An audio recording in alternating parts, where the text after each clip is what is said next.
জয় বাবা ভোলানাথের জয়, জয় শিবশম্ভু, হর হর মহাদেব। মহাশিবরাত্রি 2025 সালে এই মহাশিবরাত্রি কবে কবে পালন করতে হবে? এই মহাশিবরাত্রি কোন সময়টা মহাশিবরাত্রির নিশীথকালের সময়? কীভাবে পালন করবেন এই মহাশিবরাত্রি? এছাড়া এই মহাশিবরাত্রির গুরুত্ব বা তাৎপর্য কী, সমস্ত কিছু আজ আমি এই ভিডিও দ্বারা আপনাদের জানাবো। ভিডিওটি আপনারা একটিবার ভালো মতো দেখুন, তাহলে অনেক কিছুই এই মহাশিবরাত্রি ব্যাপারে জানতে পারবেন। তাহলে সবার প্রথমে আমি আপনাদের জানাবো মহাশিবরাত্রি 2025 সালে অর্থাৎ এই বছর কবে পালন করবেন। বৈদিক পঞ্জিকা অনুসারে ফাল্গুন মাসের কৃষ্ণপক্ষের চতুর্দশী তিথিতে এই মহাশিবরাত্রি পালন করা হয়। এটি হিন্দু ধর্মের অন্যতম একটি গুরুত্বপূর্ণ ব্রত। 2025 সালে মহাশিবরাত্রি 26শে ফেব্রুয়ারি অর্থাৎ 13ই ফাল্গুন বুধবার পালন করতে হবে। এই দিন নিশীথকালের পুজোর শুভ মুহূর্ত হল রাত 12:09 থেকে শুরু এবং এই তিথি থাকবে 12:59 পর্যন্ত।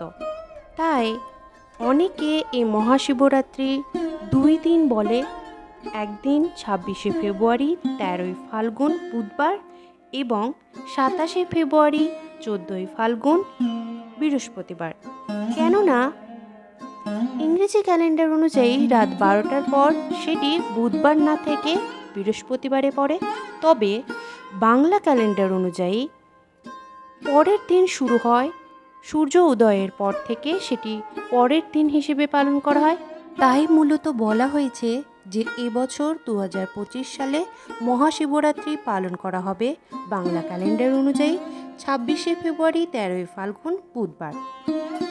আশা করি এই বিষয়ে আর কোনো আশঙ্কা নেই। প্রচলিত বিশ্বাস অনুযায়ী এই তিথিতেই শিব ও পার্বতীর বিবাহ হয়েছিল। মহাশিবরাত্রির দিনে শিব ভক্তরা শ্রদ্ধা ও ভক্তিভরে শিব পার্বতীর পুজো করেন। এই দিন বাবা ভোলেনাথের বা দেবাদিদেব মহাদেবের পুজো করলে বাবা ভোলানাথ খুবই প্রসন্ন হন এবং ভক্তগণের মনোবাসনা পূরণ করেন। কথিত আছে মহাশিবরাত্রির দিন ভগবান ভোলানাথের বিধি মেনে পুজো করলে উত্তম ফলের প্রাপ্তি হয়। শুধু তাই নয়, এই বিশেষ তিথিতে এই দিন শিবের আরাধনা করলে সাধকের মনস্কামনা পূরণ হয়। ভগবান শিবের কৃপাদৃষ্টি পেতে মহাশিবরাত্রির মতো ভালো তিথি ও দিন আর অন্য হয় না। তাই আপনারা যদি ভগবান শিবের আশীর্বাদ পেতে চান তাহলে এই মহাশিবরাত্রির ব্রতটি অবশ্যই পালন করুন। ভগবান শিব সৃষ্টি স্থিতি প্রলয়ের অধিকারী, আর এই ভগবান শিব অর্থাৎ দেবাদিদেব মহাদেবের আরাধনার সর্বশ্রেষ্ঠ দিন হলো এই মহাশিবরাত্রি। শিবরাত্রি কথাটাই এসেছে দুটি শব্দ থেকে, শিব ও রাত্রি, যার অর্থ শিবের জন্য রাত্রি। শাস্ত্রমতে মহাশিবরাত্রির পুজোর শ্রেষ্ঠ সময় হলো নিশীথকাল। এই তিথিতে 4 প্রহরে এই মহাশিবরাত্রির পুজো সম্পন্ন করা হয়।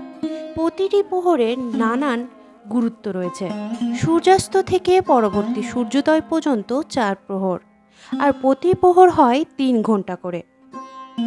মহাশিবরাত্রি তিথিতে 4 প্রহরের পুজোর বিশেষ মাহাত্ম্য রয়েছে। পৌরাণিক বিশ্বাস অনুযায়ী শ্রদ্ধা, প্রহর, স্থিতি ও উপচার অনুযায়ী পুজো করা উচিত।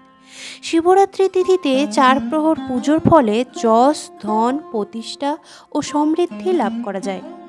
এছাড়া সন্তান লাভে বিলম্ব হলে তারা 4 প্রহরে পুজো করলে তার ফল পাওয়া যায়।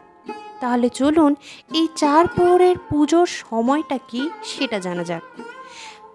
এই শিবরাত্রি তিথির প্রথম প্রহরের পুজোর সময় হল 26শে ফেব্রুয়ারি সন্ধে 6:19 থেকে রাত্রি 9:26 পর্যন্ত এবং দ্বিতীয় প্রহরের পুজোর সময় হল 26শে ফেব্রুয়ারি রাত 9:26 থেকে 27শে ফেব্রুয়ারি রাত 12:34 পর্যন্ত এবং তৃতীয় প্রহরের সময় হল 27শে ফেব্রুয়ারি রাত 12:34 থেকে ভোর 3:41 পর্যন্ত। এবং মহাশিবরাত্রি সর্বশেষ অর্থাৎ চতুর্থ প্রহরের পুজোর সময় হলো 27 ফেব্রুয়ারি ভোর 3:41 থেকে 6:48 পর্যন্ত। আরেকটি বিষয় আপনাদের জানিয়ে রাখি, এই 4টি প্রহর মহাদেবের অভিষেক করানোর সময় কোন মন্ত্রটি উচ্চারণ করতে হয় এবং কী দিয়ে অভিষেক করতে হয় সেই বিষয়ে।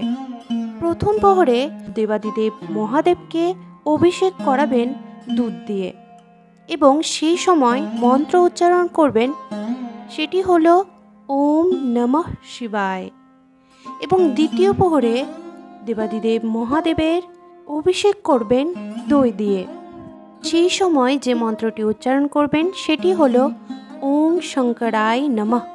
এবার তৃতীয় প্রহরে মহাদেবের অভিষেক করবেন ঘি দিয়ে এবং সেই সময় যে মন্ত্রটি উচ্চারণ করবেন সেটি হলো ওম মহেশ্বরায় নমঃ।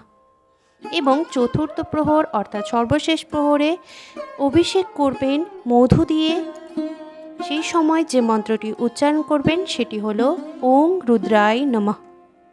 আশা করি এই বিষয়ে আপনাদের অবগত করতে পেরেছি।